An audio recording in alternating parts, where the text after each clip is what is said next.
Let it be a Nick and Jane, and let it be a Mr. Smith, a banker of Nick and Jane. They both keep their money in his bank. That's why we use the title Mr. Smith with respect. Nick really wants to buy, well, let's say Jane's bicycle, but he has no money. More precisely, he has money, but not enough, only $10, while Jane wants $100 for her precious bicycle. That's a problem. What should Nick do? Well, this bicycle is so desirable. He gives Jane his $10 as a deposit and asks plaintively not to sell the bike to anyone. He says that he will bring the rest of the money soon. At the same time, he runs to his bank, to the respected Mr. Smith, to get a loan for the missing $90. As ill luck, Mr. Smith has no money at this moment, but he knows perfectly about $10, which Nick gave to Jane. And where will Jane bring his money to? That's right. She will put these $10 in her lovely bank to the same Mr. Smith.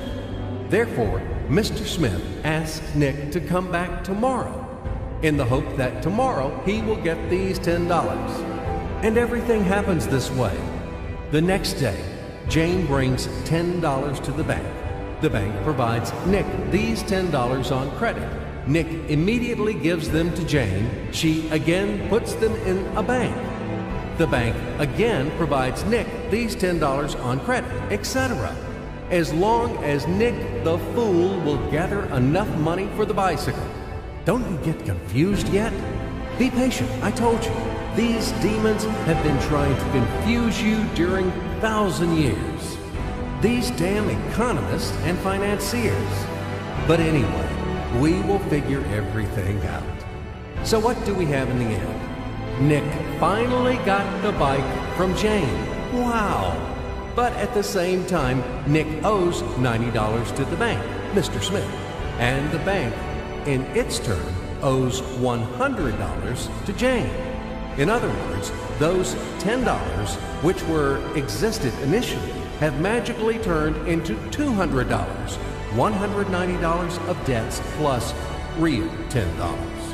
But these $10 would also turn into $1,000, even in a million or a billion, if Nick would make a more expensive purchase. In this case, our $10 would make the increasing number of its cycles, circuits from hands to hands. That's it. So, what happens in today's world? SOS! It appears that banks also make money out of thin air and multiply them. Not only Fed can produce money, but banks either. In short, everybody can do this, except you and me. We are not in the business at this celebration of life. I would like to print or draw some money as well. In fact, these banks multiply money without any control. And we're still wondering why the banker lives better. What are naive fools are we? Now it is clear why. The one who produces the money, of course, lives better. But this is not enough. From this moment, poor Nick will never be able to repay his debts owed to the bank, no matter how hard he would work. Silly Nick doesn't know it yet, that he's in slavery to the bank, in credit bondage forever, because those $90 which he owes to Mr. Smith do not exist in nature at all. Sly Mr. Smith made his money out of nothing. He created them out of thin air, just one click.